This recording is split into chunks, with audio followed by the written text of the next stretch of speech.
Ya, silakan masuk, silakan masuk. Oke. Duduknya dinyamankan dulu.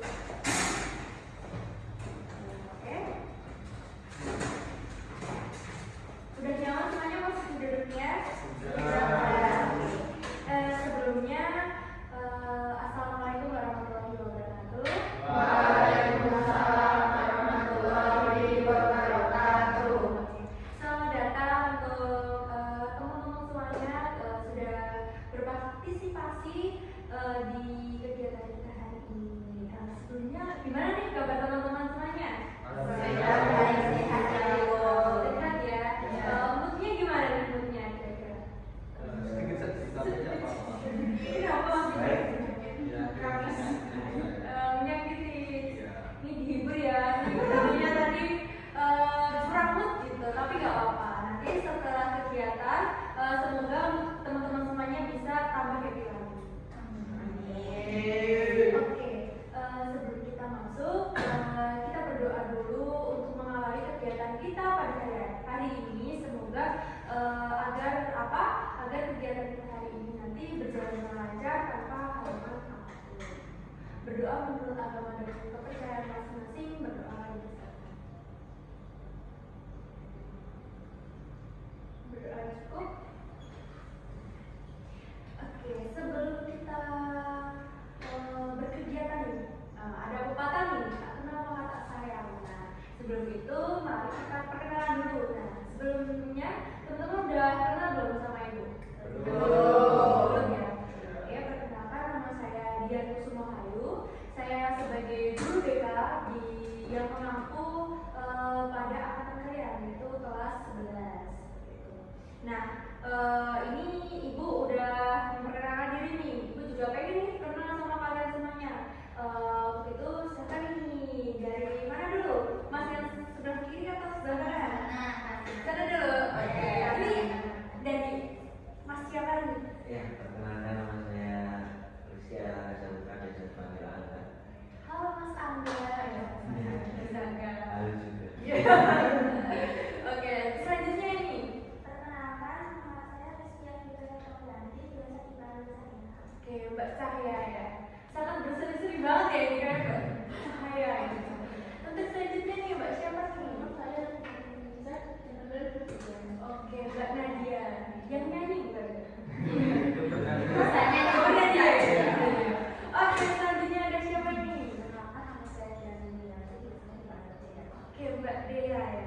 Selanjutnya, Perkenalkan, nama saya Sumarani, bisa dipanggil Sila. oke, Mbak Siva. Oke. Selanjutnya siapa nih? Perkenalkan, nama saya Talita Lutiro, bisa dipanggil Talita. Oke, Mbak Talita ya. Selanjutnya, Aku harus tahu yang lain, bisa dipanggil Marani. oke, Mbak Rani. Selanjutnya nih. Namaku Nadi Mazara, bisa dipanggil Mbak Najima Fali. Oh, Ima, Mbak Ima ya. Oke. Ya ini, obrolan kita ya. Ini Mas siapa ini? Perkenalkan, nama saya Ikhlas Pemulya, biasa dipanggil Ikhlas. Oke, Mas Ikhlas ya. Ini terlihat sangat teduh sekali ya. Ikhlas lahir batin. Nah, sebelumnya nih teman-teman, teman-teman semuanya ini ada yang tahu nggak kenapa kalian hari ini dikumpulkan di sini? Nggak Tahu, tahu. nggak tahu ya. Kira-kira mau ngapain? Wah, mau ngapain ya? Atau mau saya sidang aja ya? Jangan dulu. Jangan ya? Jangan. Nah, oke, hari ini kita akan melaksanakan bimbingan kelompok. Nah, teman-teman udah pernah dengar atau tahu mungkin apa itu bimbingan kelompok? Baru dengar, Bu. Baru dengar? Baru saja. Baru saja. Oke, jadi gini teman-teman. Bimbingan kelompok itu adalah salah satu dari layanan yang diberikan oleh BK. Jadi layanan BK itu banyak, ada bimbingan kelompok, ada konseling. Nah, jadi teman-teman jangan beranggapan kalau ke BK itu pasti dihukum. Nah, itu enggak. Jadi bimbingan kelompok itu nanti kita akan berdiskusi atau berbincang-bincang terkait topik sesuatu yang akan kita bahas nanti. Seperti itu. Nah, tujuannya apa sih untuk bimbingan kelompok itu? Jadi bimbingan kelompok itu berfungsi untuk memberikan informasi ataupun pemahaman kepada teman-teman semuanya akan suatu hal yang akan kita bahas atau kita diskusikan nanti. Seperti itu. Nah, nggak afdol kalau nggak ada aturannya nggak sih? Iya. Ya, betul? Betul ya. Nah, jadi di bimbingan kelompok ini juga ada aturannya teman-teman. Yang pertama itu ada peraturan kegiatan. Kedua itu ada kesukarelaan. Kemudian yang ketiga itu ada keterbukaan. Dan yang keempat ini ada kerahasiaan. Nah, jadi maksudnya gimana sih Bu untuk aturan-aturannya ini? Jadi aturannya yang pertama tadi apa? Kegiatan. Nah, kegiatan. Nah, nanti kan bentuk kegiatan kita nanti akan berdiskusi ya. Jadi kalian harus aktif dalam sesi berdiskusi. Nah, ini biasanya yang teman-teman yang suka di grup cuma nyimak nih, cuma nyimak ada. Nah, ini di forum kita hari ini kalian itu harus aktif dalam memberikan pendapat atau sudut pandang kalian terhadap topik yang kita bahas ini. Jadi nggak cuma menyimak aja ya teman-teman. Nah, yang kedua ini adalah kesukarelaan. Kesukarelaan itu yang seperti apa sih? Menurut teman-teman sukarela itu yang seperti apa? Tidak ada paksaan. Tidak ada paksaan, betul. Ikhlas ya, betul. Ikhlas. Nah, jadi sukarela di sini artinya kalian datang di sini tanpa ada paksaan dan kalian ikhlas dalam menjalani kegiatan kita ke depan seperti itu. Terus yang ketiga ada keterbukaan. Nah, keterbukaan di sini tuh yang seperti apa sih? Nah, dalam diskusi pastinya akan ada berbagai pendapat. Nah, di sini kita harus terbuka dalam menyampaikan pendapat dan juga terbuka dalam menerima juga. Jadi nanti jangan ngotot-ngototan gitu ya. Kita harus menerima juga pendapat dari teman-teman yang lain seperti itu. Kemudian yang terakhir nih ada kerahasiaan. Nah, menurut kalian rahasia itu apa? Tertutup. Terus harus dijaga nggak sih? Nah, harus dijaga ya. Jadi untuk asas kerahasiaan atau aturan kerahasiaan ini nanti ketika teman-teman ada salah satu dari kalian yang menceritakan pengalaman pribadinya, nanti silakan dari teman-teman untuk menjaganya. Jadi cuma kita yang ada di ruangan hari ini yang tahu dari cerita yang menyangkut pribadi atau pengalaman dari teman yang menceritakan seperti itu. Walaupun di bimbingan kelompok ini itu sifatnya atau pembahasan kita nanti itu bersifat umum. Jadi yang harus dirahasiakan itu adalah pengalaman dari salah satu teman kita nanti ketika ada yang menceritakan pengalaman pribadinya seperti itu. Nah, gimana teman-teman? Udah mulai paham ya terkait ini ya? Nah, sudah ya. Oke, untuk selanjutnya di sini juga ada aturan lainnya teman-teman. Jadi ini nanti ada ketua dan juga anggotanya. Nah, di sini saya guru BK adalah sebagai ketua dari bimbingan kelompok ini sendiri. Jadi nanti tugas saya adalah membimbing teman-teman semuanya untuk mengarahkan kita berbicara atau membahas topik yang akan kita bahas nanti. Seperti itu. Nah, terus anggotanya siapa? Kami. Nah, betul sekali Mas Ikhlas. Nah, untuk anggotanya nanti itu adalah kalian semua. Jadi nanti yang lebih aktif itu adalah kalian dalam berdiskusi seperti itu.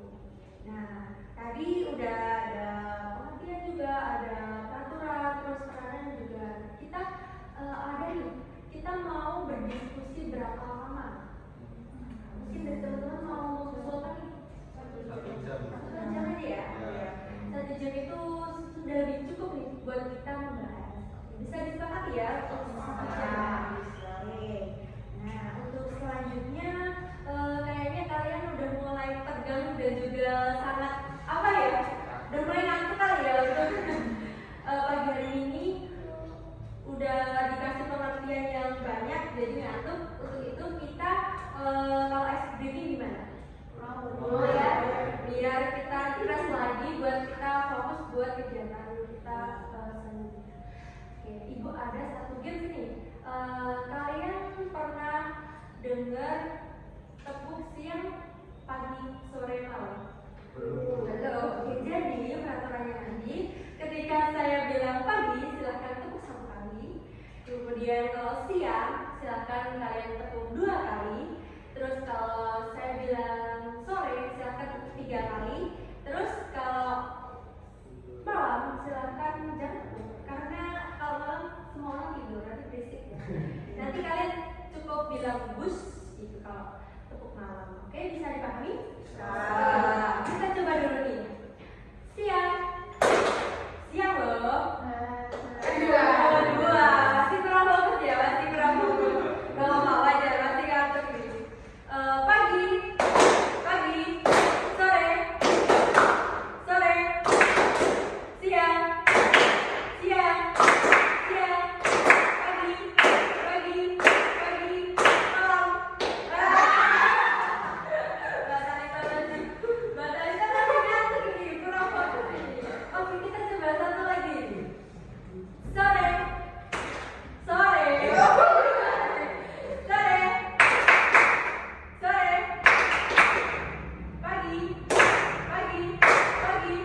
butuh, mereka itu bilang, nah itu kita lagi butuh nih bantuan dia, karena dianya nggak bisa, nggak pernah ada dan nggak pernah siap bantu kita. Pernah nggak teman-teman? Pernah. Atau mungkin ada yang punya pengalaman untuk pertemanan yang seperti itu? Oke, gimana nih Mbak Dea? Saya kan punya teman, dia itu setiap hari tuh ngajak saya terus tuh kalau ke sekolah, dan saya kan udah bilang patungan ya gini, tapi dia tuh kayak responnya cuma iya aja, tapi nggak patungan gitu. Saya rasa saya cuma dimanfaatin aja. Oh gitu ya Mbak Dea ya. Apa sih berarti kamu nggak ikhlas buat nolongin dia, buat ngajakin dia lewat sekolah? Sebenarnya ikhlas, tapi kan orang satu saya kan menipis dulu, jadinya kan ya harus bilang dulu kan nggak sekolah. Iya.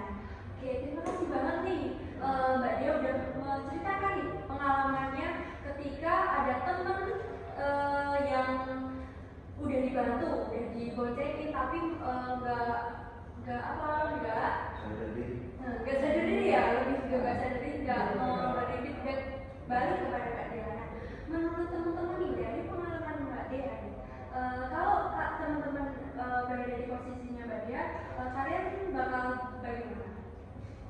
Kalau dari saya sendiri, kalau bisa jadi Mbak Dia ya, saya mending saya tinggalin temen kayak gitu. Soalnya sudah dibantu nganter kok nggak mau membayar bensin sedikit aja. Kalau kayak gitu sih nggak tahu terima kasih gitu. Gitu ya Mas Ikras ya. Kalau pendapat dari Mas Ikras seperti itu. Oke. Bagus banget nih. Dari teman-teman yang lain gimana nih? Ada tanggapan lain?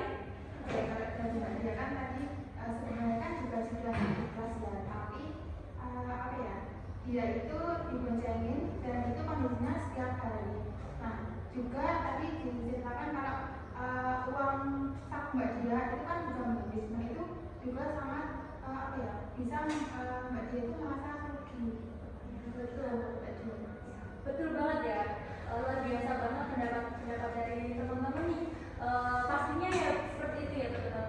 Kalau kita sebenarnya dari hati kita memang ada perasaan yang memang membantu, tapi ketika itu berterus dan teman kita nggak memberikan feedback, itu bakal merugikan dari salah satu pihak saja. Betul ya, betul seperti itu. Nah teman-teman, itu ada salah satu topik nih. Oke teman-teman, bisa dilihat nih di proyektor ya.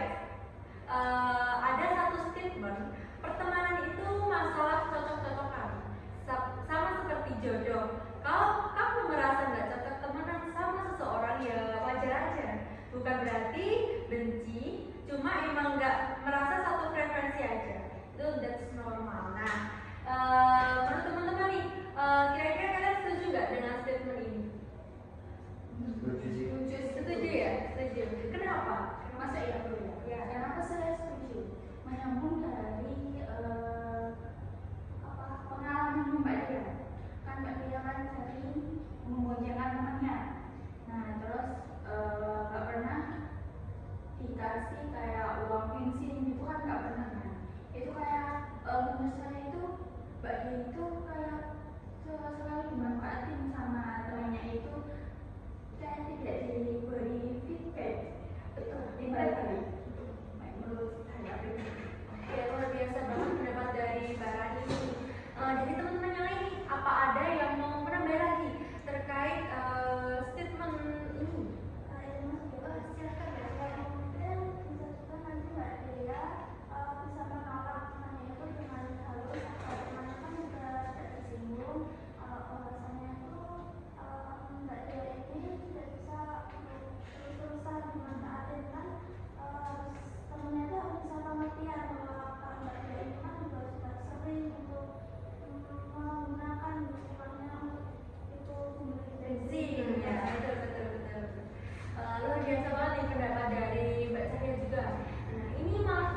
Ya emang harus milih-milih sih menurutku, karena nggak sadar lingkungan pertemanan bisa mempengaruhi pola pikir.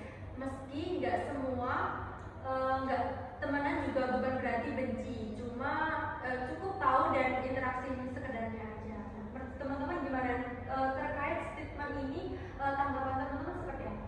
Saya mau menanggapi, jadi saya punya sedikit pengalaman dulu saat saya masih SMP. Nah, saya itu lingkungan saya itu teman-teman saya di kelas itu suka bolos dulu. Nah, itu kalau misal bolos itu ajak-ajak yang lain, jadi yang lainnya itu juga ikut ikutan bolos, jadi FOMO itu bu. Mentang-mentang pelajaran di hari itu ada matematikanya kan, jadi malas dan ikut bolos itu dulu. Tapi saya juga pernah ikut diajak, tapi saya tolak. Kenapa? Karena saya tahu sendiri akibatnya jika saya membolos itu. Saya jadi ketinggalan pelajaran dan saya itu buruk sama guru di sekolah saya itu. Kenapa saya juga menolak itu? Karena saya takut dengan pendirian saya. Jadi menurut saya ya, hidup itu adalah pilihan. Jika kamu memilih jalan yang baik, kamu akan mengikuti arus yang baik. Kalau kamu mengikuti jalan yang buruk, kamu akan terbawa arus yang ke jalan yang buruk. Oke, luar biasa banget. Mas ini ada kata-katanya kan tadi ya, itu pilihan, betul banget nih. Nah, dari pengalaman Mas Ikas ini, dari teman-teman ada yang mau menanggapi? Silakan, saya mau menanggapi dari ceritanya Mas Iqbal. Lingkungan pertemanan itu bisa mempengaruhi pola pikir. Seperti yang disebutkan Mas Iqbal, jika Mas Iqbal itu tidak mempunyai prinsip yang kuat, mungkin dia sekali terpengaruh Itu bolos ya malah ya. Gitu. Oke, betul banget nih. Pendapat dari Mbak Sina ini bagus juga. Betul ya teman-teman, kalau memang kalau lingkungan kita nggak pinter-pinter memfilter dari pertemanan itu sendiri, pastinya kita akan terbawa dari arus pertemanan itu sendiri. Nah, dari teman-teman lain mungkin ada tambahan lagi terkait pengalaman dari Mas Ikas? Saya mungkin Silakan Mas Ade. saya ingin menambahkan sedikit di setelah saya belajar beberapa ilmu dan disitu kan disampaikan dalam hadis kan juga disampaikan apa ya, intinya di dalam hadis tersebut artinya agama seorang laki-laki itu tergantung pergaulan seseorang tersebut. Jadi kalau pergaulannya ke arah jelek, otomatis laki-laki tersebut atau ya orang tersebut akan terbawa arus pada orang jelek, orang jelek. Gambarannya saja ibarat kita bila mana bergaul dengan tukang pandai besi, itu kan kita sedikit, walaupun sedikit pasti kita akan terkena minimal asapnya mungkin terkena cipratan apinya. Beda lagi kalau kita bergaul dengan orang yang penjual minyak wangi, kita bergaul dengan mereka, kita bisa ikut keikutan bau wangi tersebut. Nah, ibaratnya seperti itu. Kalau kita bergaul dengan pertemanan yang jelek, pasti sedikit dari sifat kita ikut ke dalam lingkaran jelek tersebut. Begitu juga kita jika bergaul dengan orang yang baik, seperti kabarnya orang yang jual minyak wangi tersebut, pasti kita akan terbawa nama baik kita. Jadi kita dalam mencari pertemanan. Nah, seperti itu. Luar biasa banget nih pendapat dari Mas Anda ya terkait pertemanan yang saya tadi. Nah, dari tadi teman-teman udah banyak menyampaikan pengalaman-pengalamannya. Pastinya dari pengalaman-pengalaman tersebut teman-teman pasti bisa menyebutkan ciri-ciri dari pertemanan yang toksik itu yang seperti apa. Mungkin dari pengalaman Mbak Dia ini sangat parah banget untuk toksiknya. Nah, dari pertemanan Mbak Dia ini teman-teman bisa nggak menyebutkan apa sih ciri-ciri dari pertemanan yang toksik itu yang seperti apa? Tidak mau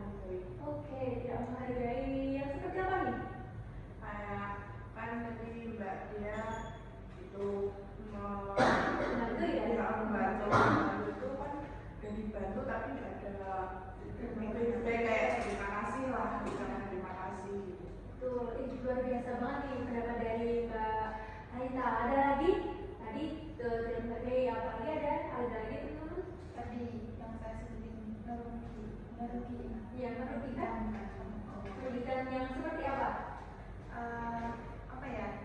Ya, Iya, yang mungkin tadi ya yang cuma mengandalkan dari cuma mengandalkan pribadi saja, berarti tidak menghargai. Terus ada lagi dari Mbak Ima tadi tambahannya merugikan. Terus dari Mbak Nadia nih gimana nih kalau menurut Mbak Nadia tadi belum ngasih komentarnya nih.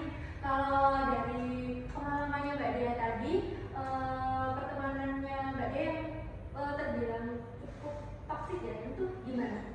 Egois. Oh egois, ya betul egois. Egoisnya yang seperti apa? Yang selalu dimanfaatkan gitu. Oh iya.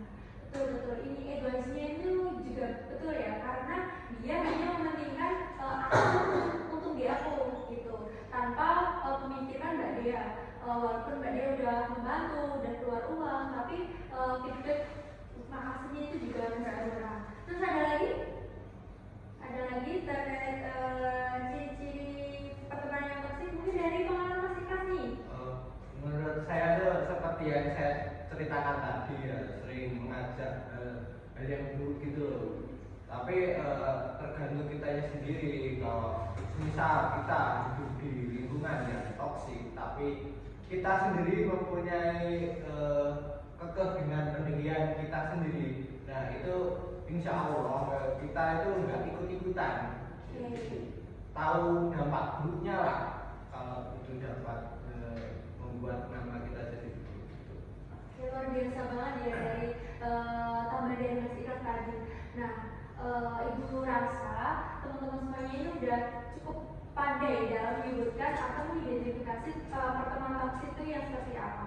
Benar yang disampaikan teman-teman tadi yang kurang menghargai, itu juga karena penghargaan atau menghargai satu sama lain dalam pertemanan itu sangat penting ya teman-teman. Terus tadi yang kedua apa tadi, merugikan salah satu pihak atau tidak memberi feedback.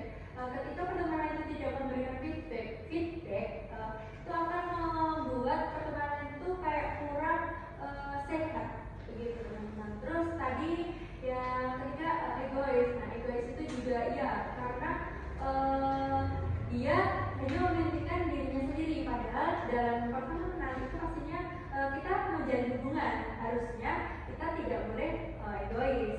Nah yang tadi itu ya benar yang disampaikan dari Mas Ikas, memberikan pengaruh buruk ya dari kita. Itu adalah itu semua adalah ciri-ciri dari pertemanan yang toksik. Nah teman-teman, dari itu semua pastinya kalian merasakan dampaknya nggak sih?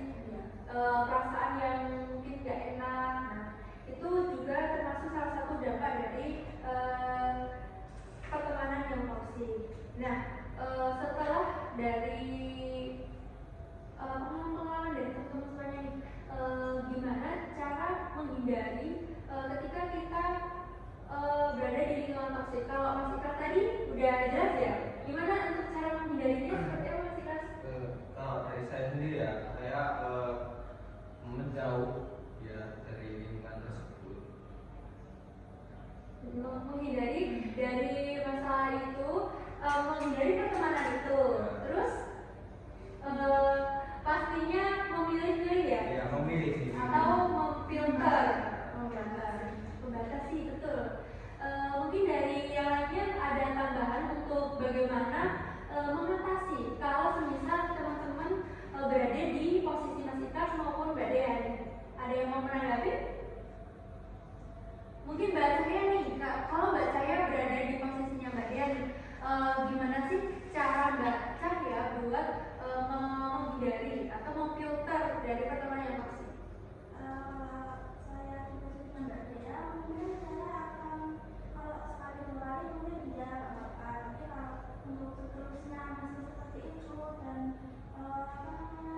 tidak bisa menghargai atau tidak bisa berterima kasih, itu mungkin saya akan berani untuk menolak dengan halus.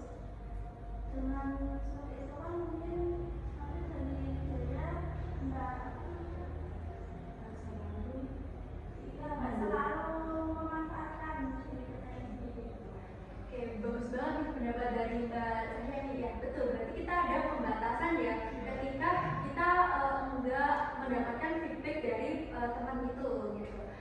Ada lagi mungkin dari Mas Angga mungkin mau menanggapi terkait gimana sih cara mengatasinya kalau kita ada di posisi kalau kita berhubungan dengan yang toksik gitu.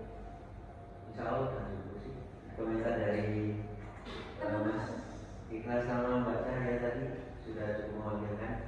Dan intinya kita bisa melakukan halus dan dengan cara menghindar kalau teman seperti itu kita hak kita untuk menghindar. Maksudnya apa?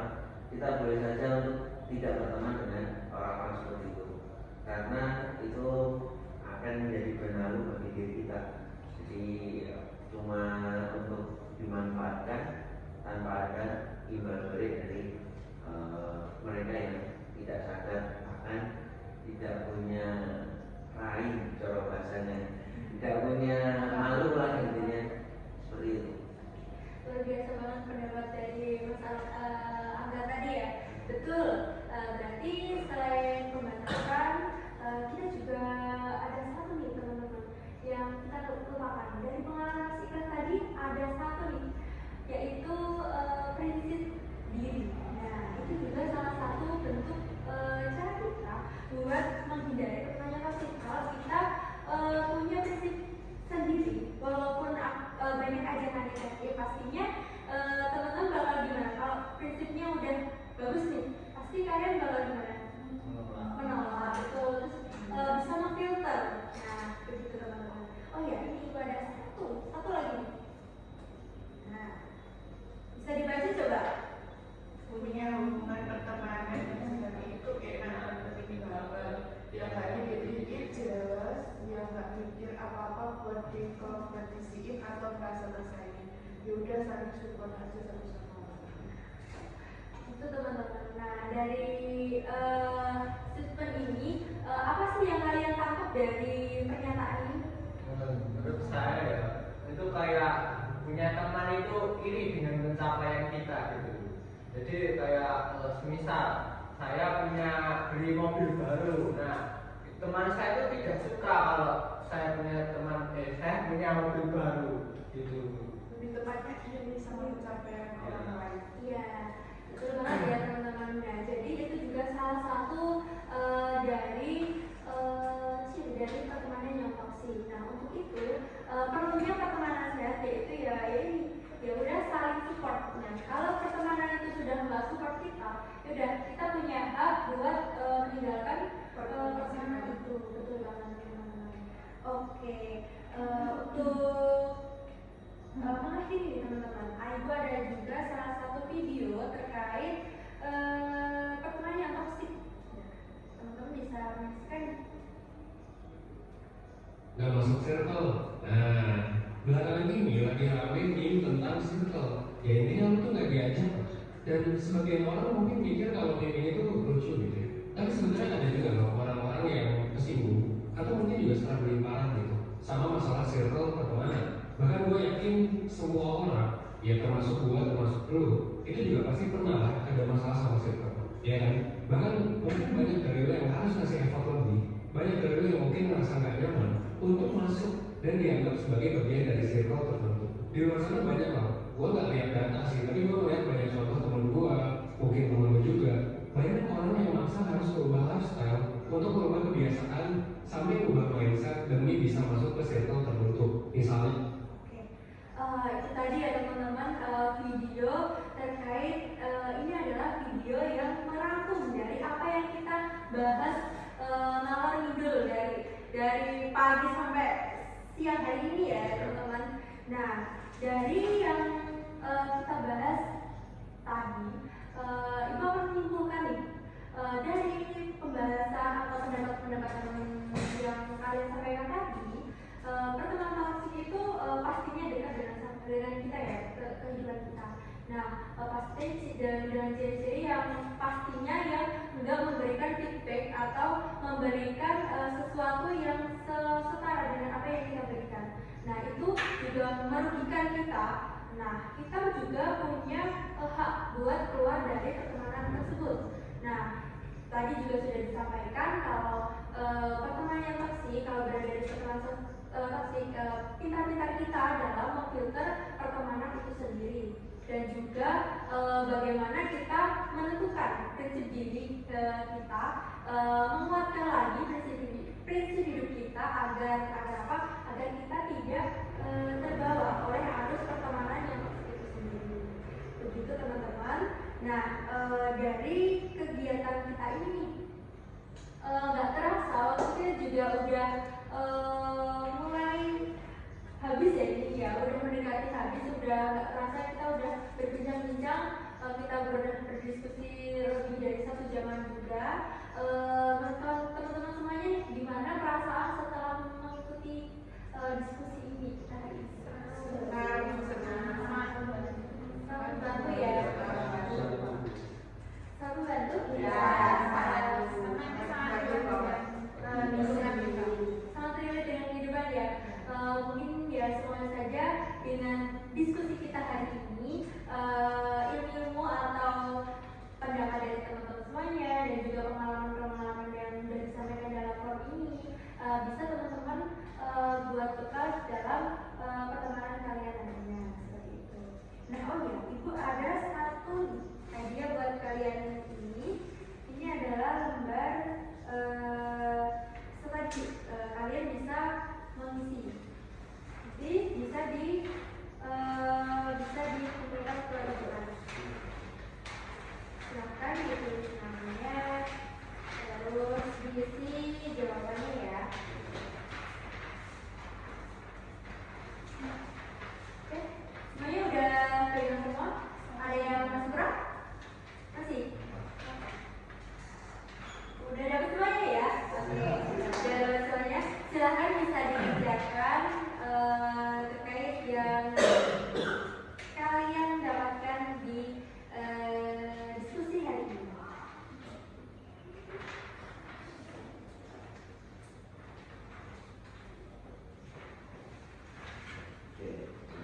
Sudah? Sudah semuanya? Sudah.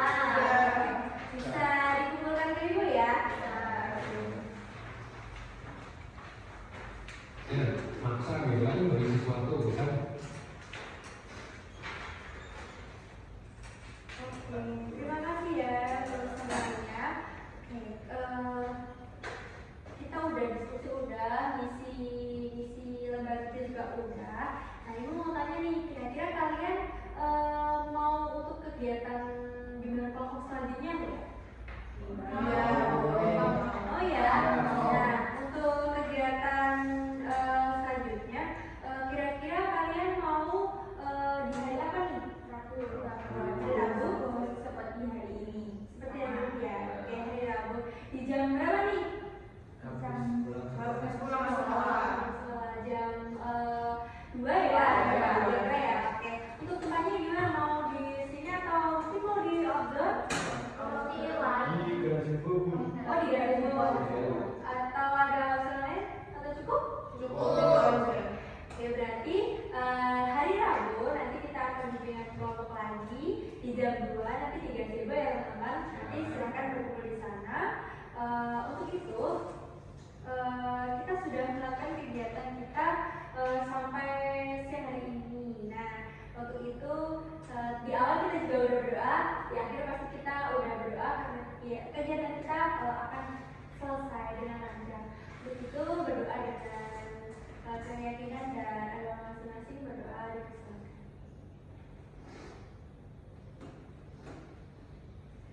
Berdoa cukup.